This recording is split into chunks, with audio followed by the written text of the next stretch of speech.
during winter break. I kept hearing thud, thud, thud outside my door at night, so loud it kept me from sleeping. I made a post complaining about it, and one particular comment caught my attention. Op, check if it's your parents kneeling outside your door. If it is, run. They're trying to take years off your life. As New Year's Eve drew closer, the thud, thud, thud kept sounding outside my bedroom. Every time I opened the door to check, the noise would vanish. My sleep got worse and worse. Even my face was visibly growing paler and more haggard. I asked my mom if she and dad had heard the knocking at night. She just laughed. We sleep too deeply. Didn't hear a thing. Maybe it's just the neighbors renovating. A week later, I'd had enough. I recorded a video and posted it on a certain app, asking netizens if they had any good ideas to stop this maddening noise. Maybe late-night traffic was good. I quickly got tons of comments. Some thought it was coming from upstairs. Others said it must be the neighbors drilling. Many gave me advice, go talk to them, or just buy one of those vibrating devices to punish noisy neighbors. Some even suggested calling the cops. I was about to close the app, when one comment stopped me. Phone. OP, that knocking sounds exactly like someone bowing their head to the ground. Check if someone's kneeling outside your door. I glanced at the time, 4 a.m. Nice timing to try to spook me. I chuckled and replied, who'd kneel outside my place in the middle of the night? It's just me and my parents here, no one else. And hey, don't try to scare people at this hour. The reply came instantly. Then check if it's your parents kneeling outside. If it is, run. They're trying to borrow your lifespan. That pissed me off. Sleepiness gone, replaced by anger. Scaring me was one thing, but insulting my parents? Ridiculous. I was ready to roast him in the comments. My fingers flew across the keyboard, but when I saw his profile picture and username, I didn't hit send. Instead, against my better judgment, I clicked on his profile. Looked like some kind of Taoist priest. Whether he was legit or a scammer, who knew? His page was filled with posts about rituals and daily practice. But when I saw a post about ritual fee, 660 yuan, I knew for sure, a fraud. I was about to go full Beethoven on him again, when a private message popped up. Sorry if I sounded harsh just now, but I replayed the sound in your video. It really is bowing. Please check if it's your parents kneeling outside. If not, I'll apologize. If yes, 2 words, run. I almost laughed out loud. Wow, this guy really wanted my money. Since I couldn't sleep anyway, I fired back. Don't be ridiculous. You think I haven't gone out to check? I have, and there's never anyone there. Not even a second later, he replied, like he had the lines pre-typed, just waiting to hit send. The noise stops the second you open the door, right? Yeah, I answered casually. Classic horror story trope, easy guess. I didn't think much of it. Exactly. They're watching your door the whole time. Of course they stop when you come out. If you don't believe me, sneak outside quietly and you'll see for yourself. I felt a little scared. My room was at the very end of the hallway, facing a blank wall. If I walked out to the living room, I'd have to pass through that hallway. If someone really was kneeling out there, they'd have plenty of time to get up and rush back before I returned to my room, to prove that guy was a fraud, and that my parents weren't secretly kneeling in the middle of the night. I turned on my camera and started recording. I tiptoed out of bed, my hand slowly resting on the doorknob. With a faint click, the door creaked open.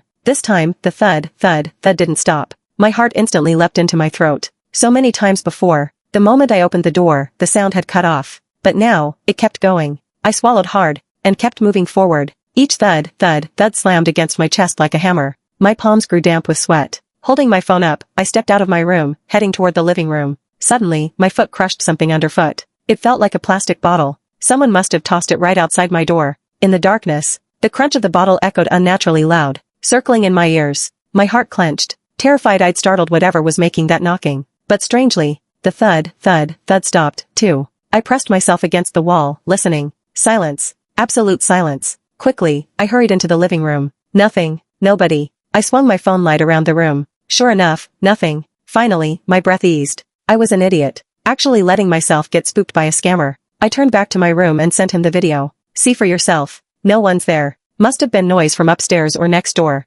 Time passed. I drifted off to sleep waiting for his reply. Nothing came. Half asleep, I figured. Guess he's embarrassed now that I caught him lying. The next morning, I woke up to a flood of messages from him. This is your house? Why does it look like a funeral hall? OP, I'm dead serious. The ones kneeling outside must be your parents. Your living room is arranged like a shrine. And from where you filmed, your bedroom lines up exactly with the altar. That makes you, the offering, a funeral hall? Just then, a cold wind blew in through the window. Goosebumps prickled up my arms. I remembered. A few months ago, my parents had said the furniture was old, that it was time to remodel the place. They told me they'd looked online, said young people liked the minimalist black and white style, so they'd follow the trend. At the time I'd even thought, wow, in their 60s and 70s, and still trying to be fashionable. But now, with what this so-called Taoist said, looking again at the living room setup, there really was something funerary about it. When I didn't reply, he sent me one more message, much later. One last warning. Next time you hear the knocking, step outside quietly. Don't make a sound. That night, I made up my mind.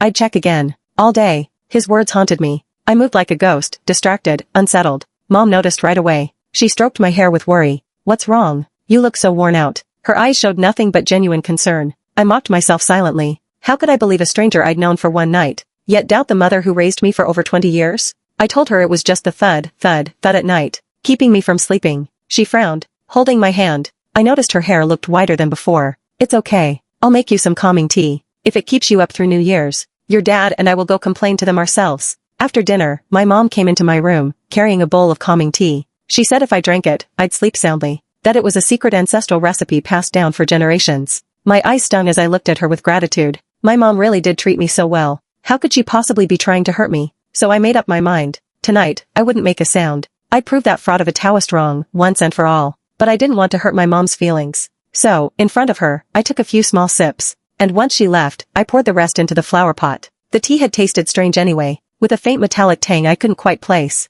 At 3 in the morning, the thud, thud, thud began again. This time, I was smarter. I opened the door carefully, scanning the floor first. No bottles. No loose objects that could have made the sound. So I stepped out. With every step I took, the thud, thud, thud grew louder. It really did sound like someone slamming their forehead into the floor. I swallowed hard. My throat locked up, refusing to work. Rounding the corner, the sight before my eyes nearly made me scream. Cold sweat drenched my back in an instant. There, my mom was kneeling in the center of the living room, slamming her forehead against the floor, slowly, heavily, always facing the direction of my bedroom. Beside her, my dad stood stiffly, holding something in his hand. That Taoist had been right all along. My heart pounded violently. My legs turned to jelly. I had to lean against the wall just to keep standing. What on earth were they doing? I almost wanted to rush out and demand an explanation. But then, under the pale moonlight, I caught sight of their eyes. Glassy, drained of all color. And I froze. Suddenly, my mom's bowing stopped mid-motion. Her head froze in the air, unnaturally stiff. My dad's hand stilled as well. With his back to me,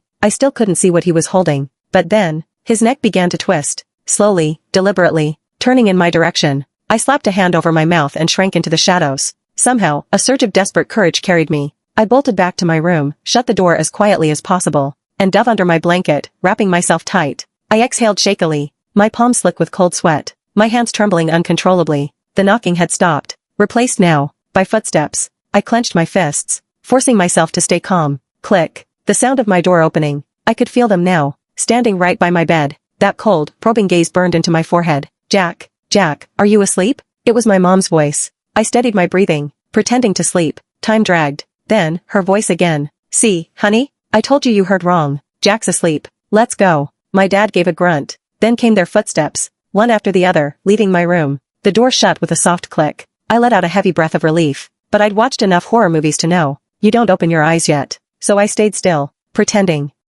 2 minutes crawled by. At last, I dared to crack my eyes open. No face hovering inches from mine. No sudden jump scare. They really were gone. I shifted my stiff, numb body, just beginning to relax, when suddenly, a soft laugh drifted from behind me. My whole body went rigid, a chill creeping up my spine. They had never left. I swallowed hard, my eyes shifting upward, slowly, and what I saw nearly knocked me unconscious. My parents stood behind me, bent at a 90-degree angle, their heads dangling directly above mine. Both of them were grinning, that strange, twisted grin, their unblinking eyes boring straight into me.